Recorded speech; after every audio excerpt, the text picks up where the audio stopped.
Hey, what's going on, guys? This is JD Moonin from jdmoonin.com. I'm coming at you with a remastered version of the Pariah build for the Clockwork City DLC. I really am enjoying this build, especially with the nerf to Wrath. They really hurt Mag DK with that nerf for heavy armor. So I just don't see heavy armor being a reliable source of armor in this patch. And honestly, the nerf to Wrath really did hurt us pretty hard for heavy armor. If you want to continue wearing heavy armor, that's fine, but you're gonna see a massive lack in damage. I want to dive into the sets. The sets have stayed the same, but I'm gonna go over them for any of the new viewers that might be checking out this build for this patch. I'm also going to go over the change of enchants on the jewelry, because some of the enchantments did change due to the Siphoner passive change, which is really broken, and I will discuss that with you guys here shortly. Also, I wanted to go over a little bit of change of CP and what we're doing with CP, as well as the final thing, which is going to be the stats change, because the stats have changed just a little bit, and also Mundustone change. So let's dive into gear for all you newbies out there to my channel.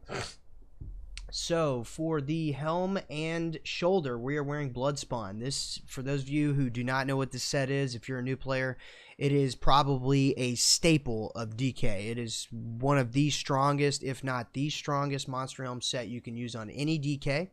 What it's going to do is it's going to give you increased stamina recovery, which is extremely important.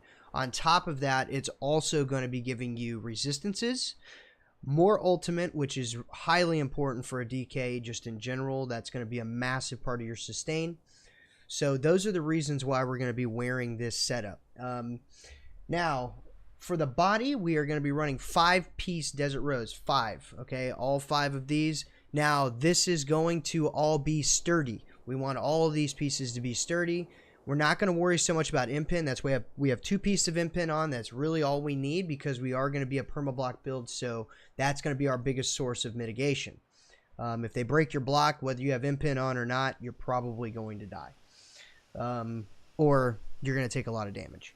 Anyways, so for those of you who don't know what Desert Rose is going to give you almost 3,000 spell resistance. On top of that, it's going to give you max health and max magicka.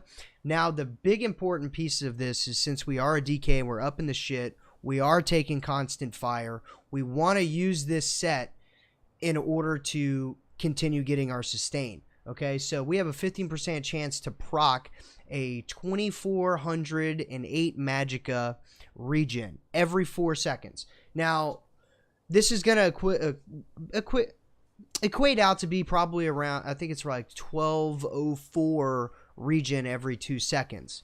So I know when a lot of people see my regen here, they're like, JD, that's really low. Well, when you include pots, your ultimates, and Desert Rose, that is more than enough sustain. So with Desert Rose, we're sitting around like 1929 sustain every 2 seconds. So it's really important. You want to make sure that you're getting focused. You constantly want to be up in the shit, and you want to be taking damage. So that's very important for the sustain of this build. Now let's go over jewelry. Jewelry, this is where we get into the meat of the build. For those of you who are not sure about Pariah, who have never seen it, now I will be giving you guys an alternative to this build. I'll go over that at the end of the video. To kind of give those who can't get a hold of Pariah, I will give you a alternative to use. So anyways, actually what I'm just going to do is, yeah, I'll just go over it at the end of the video. So anyways, so Pariah is what we're using for jewelry. Now we're going to use neck and 2 rings, and that's going to also be our sword and board. Now what Pariah does is it gives you increased health, increased physical and spell resistance, and now the 5-piece, what it's going to do is the lower that you go in health, the harder it's going to be to kill you, because the more and more resistance you're going to get. So it's going to end up putting you over cap. And those of you new players out there who are like, oh, well, I can't go over cap on resistances. Yes, you can.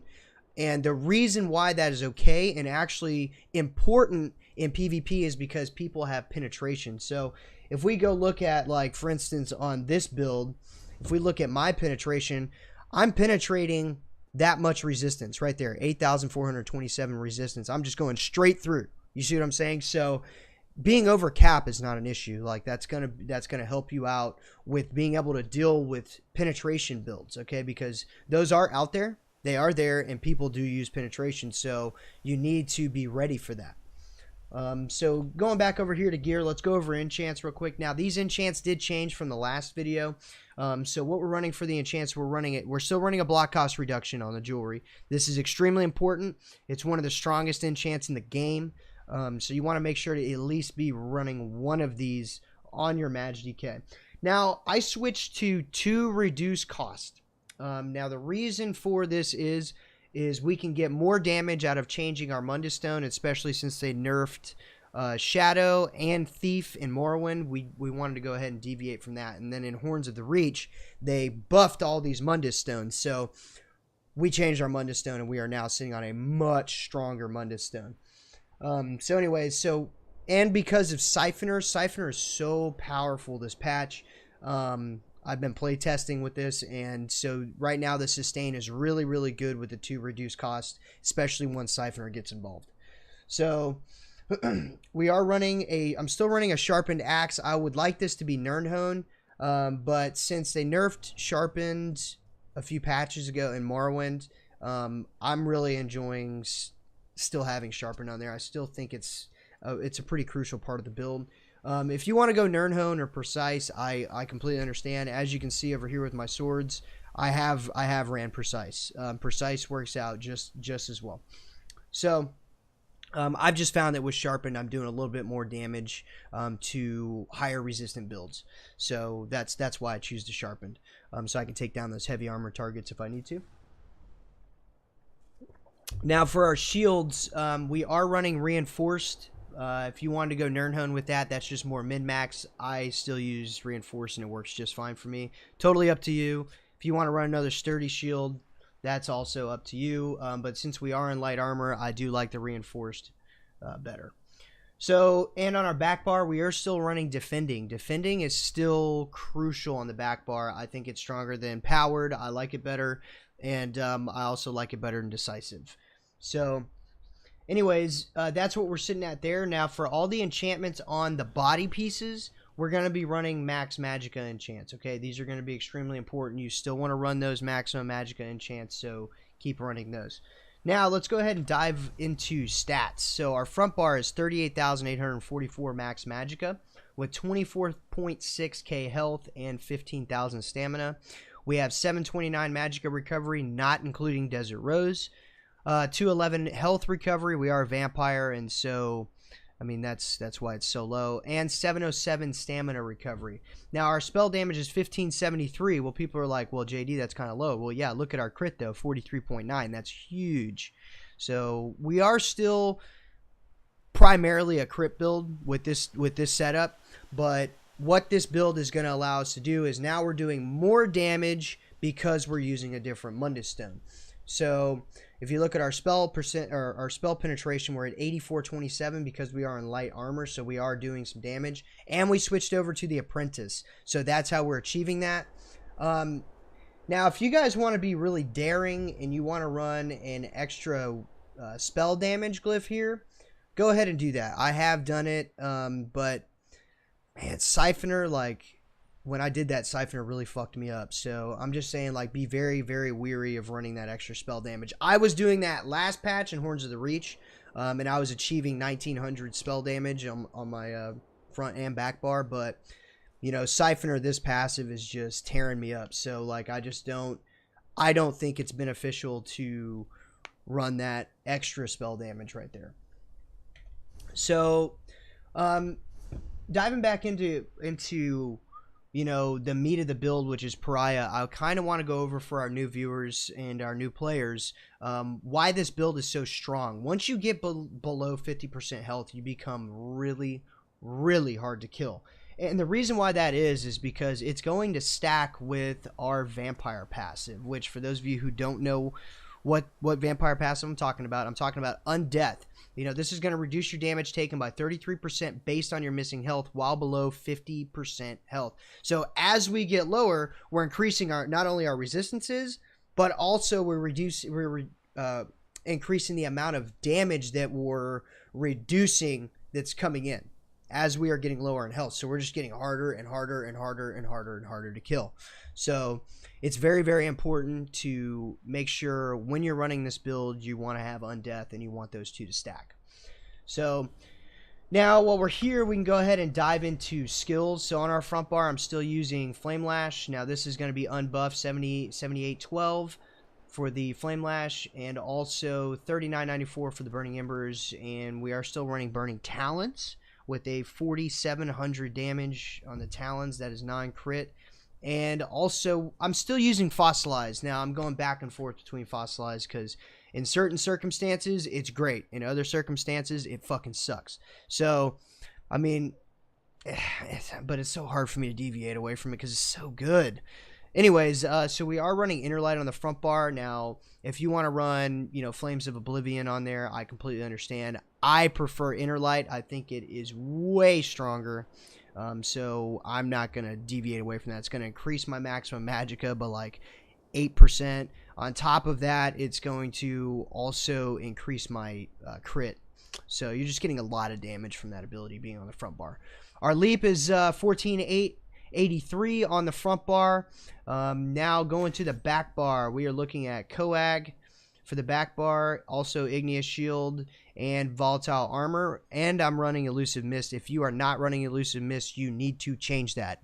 That skill needs to be a staple of every Mage DK because it is your only way of getting out of a sticky situation.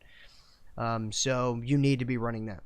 Also, Structured Entropy on the back bar. That's going to increase our damage that we're doing whenever we use the ability, and also increase our healing from Coag. I'm running Bats on the back bar. I've been running it. I like it a little bit better than Meteor because it's cheaper, but it does a ton of AoE damage. So I would suggest running Devouring Swarm on the back bar. Now let's dive into what we are looking at for CP. We will start in the blue tree as always. We're going to be running 43 into Blessed, 43 into Elemental Expert, 56 into Elfborn, because like I said before, we are a crit build, so we're still focusing on crit, but we're not using the Shadow. Instead, we're increasing our damage with Apprentice. And we are still using Spell Erosion. We definitely want at least 22 points into Spell Erosion to make up for the loss that we lost whenever they nerfed Sharpen. So this is extremely important.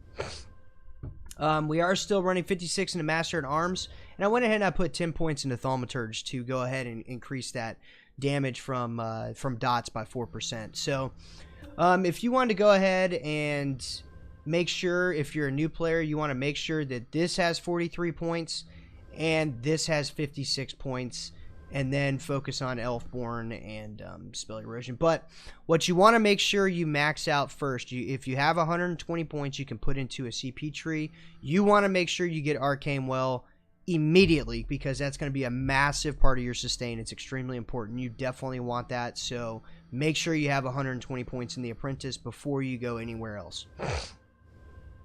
Now, looking at the Steed, we have 56 points into Ironclad. This is going to be an extremely big mitigation point for us, so you want to make sure that you're running that as well. And we're also running 56 points into Resistant. So going over here, and that's going to be because we're running 5 pieces of Sturdy, so this is going to be extremely important. Now it looks like those 56 points are going to give us that 1328, which is a lot of, it's a lot of pin. It's essentially like wearing 2 or 3 more pieces of impins, so you want to make sure you have that. Now, I put 28 points into Thick Skin. That's going to be to reduce dots that are getting put on us, whether, it's coming from a Nightblade or a DK or whatever. Now, I only run 19 points into Hardy and Elemental Defender. I feel like since they nerfed these, running, I think it's got to be 43 points to get 10%. Yeah, 43 points to get 10%. It's just not worth it, because I would rather have 43 points in here and get my 10% on Quick Recovery, and also make sure that I can get, Ironclad. Now, if you want to take some points out of Thick Skinned or, Light Armor Focus, this is where I put my extra 10 points that I achieved. And make sure you put those in Hardy. You could do that if you want to achieve that 10% in Hardy. I definitely wouldn't blame you for that. But I like the split on both. That's just me. I like a more well-rounded CP trees than, focusing more on just one point, because then I'm going to be lacking in another. So I like to have a well-rounded CP instead of just focusing on one thing. So diving over to the green tree now, we want 56 points in a Warlord. This, for you new players, this is going to be your second one that you want to focus on. The first one that you want to focus on is going to be Shadow Ward, because block is your only mitigation as a Maj DK, so you want to make sure you're running this. As well as number 3 is going to be Tumbling. That's going to be the third one you want to focus on, so you can get that reduced dodge roll. Arcanist needs to be one of the last ones you focus on, especially since on a lot of these builds you're wearing Desert Rose, so your regen's not very high anyways, so this is not quite as important. And if you wanted to run those points and put them into Siphoner, I would completely understand, especially because Siphoner is so fucking powerful this patch. So this did get a buff, and we are running 19 points into it. So that's going to be the CP tree. Now, as promised, I'm going to go over what you guys can use instead of Pariah if you cannot afford to make Pariah or build Pariah, because I know it is extremely expensive. Oh, here, I got it in my... You can run this set right here, Fortified Brass. So I went ahead and I just got a few pieces built. I was going to make a build video for it, but I'll just go ahead and let you guys know in the remastered version. What you can do is you can use Fortified Brass as an alternative to Pariah. It's not as strong as Pariah, so don't think that you're going to be as tanky as somebody in Pariah, because you're not going to be. But it's going to be, you're still going to be extremely tanky, okay? So you're going to be able to mitigate a lot of damage and be very similar to somebody wearing Pariah. So this is just going to be a constructed version that you can make if you can't afford to build Pariah, or if you need something and you want to run this build, but you need time to build it, because I know it takes forever. It's either extremely expensive to buy off the market if you can even find the pieces, and then on top of that, it takes a long time to farm it. So if you're looking for something just to use in the meantime, in the interim, while you're building Pariah, go ahead and use Fortified Brass. And what you can do is, since you're going to run, 3 pieces on the body, okay, and you're going to be running Sword and Shield, what you're going to want to do is you're going to want to run 3 pieces of jewelry of Desert Rose on your jewelry. And now those are fairly cheap, okay? You should be able to buy those fairly cheap. So this is why I was saying it's a cheap alternative to the build. Let me go ahead and just put it on so I can give you guys an example of, how you're going to set up or design that particular way of using it, okay? So let's go ahead and dive into that real quick. Okay, so now looking at this, see, brass. Okay, so the way this is going to get set up and the way you're going to have your pieces set up and whatnot is you're going to go ahead and you're going to have your... Now, you're not going to use a sturdy shield. You can if you want. My buddy just made that for me on accident. So, anyways, so this is what it's going to look like. You're going to have your Fortified Brass here, and then you're going to have your rose, which is going to be on your jewelry. Now, I've got gold jewelry. Of course, I'm not expecting everybody to have gold jewelry. So that's how that's going to be set up. So you're going to have 2 pieces of Desert Rose on the body. Now, you want all these to be sturdy, of course. And then you're going to have your 3 pieces of Fortified Brass on the body, while running 2 pieces of Fortified Brass on your sword and board. Okay? So, and then you're going to have your 3 pieces of jewelry of Desert Rose, and also your gloves. Now, also for those of you who can't get the weapons or 2 pieces of jewelry or whatever for Pariah, another way that you can run that is you could run 2 heavy Pariah pieces on the body and then run light blood spawn if you have light blood spawn. So that is also another option. Or if you wanted to run 2 pieces of heavy Pariah on the body and then run use 2 light Valken Scoria, that is another option if you want to be more of like a tanky frontline block and putting dots on people and using Valken Scoria to help you out. Then you're more than welcome to do that as well. So what I'll probably do is I'm going to go ahead and get that build set up as well, that version of Pariah, and show you guys how to use that, and also what we're going to change, because we're going to be more dot focused. So anyway, so that is how we're setting up the Pariah build this patch. Now this right here, like I said, is going to be the alternative. for those of you who want to run the blood spawn setup and all that good stuff. So that's the alternative. So anyways, thank you guys for watching. Don't forget to shoot a subscribe at the bottom of the channel. Also, don't forget to check out my website. All these builds are on my website as well. And I will be releasing some more content, as well as I'm debating on whether or not to use my secret group play build, release it. It's so strong, I don't want to fight against it, so I don't know if I'm going to release it. But anyways, thank you guys for watching, and I will see you guys out there on the battlefield, man.